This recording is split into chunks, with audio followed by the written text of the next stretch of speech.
Hey Jerry, I thought I'd share this with you. I was kind of goofing off tonight and put this together pretty quick. I was watching a train video, just happened to stumble on it, and it was showing a mechanical, some sort of a model layout of a simple steam locomotive, and I started emulating that because I was always kind of curious to see how these things work, and it was pretty instructive.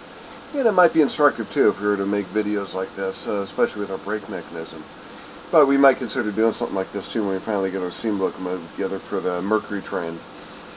But this is called a layout sketch. It's an assembly, and what the assembly is nothing more than simple geometry, lines and circles that you put together, with the basic sketch geometry that you have with SolidWorks. But one advantage, there's a couple of advantages of doing it this way, is it allows you to put together these very simple mechanisms without actually creating parts. So it makes it really easy to make updates.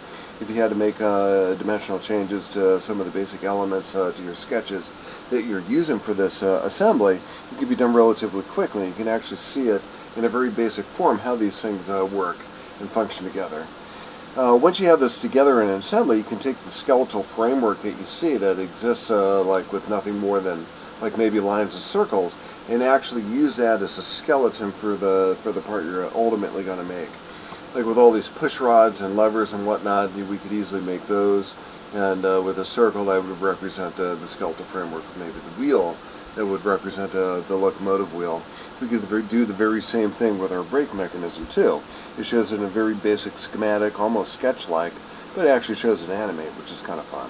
So, thought I'd share that with you.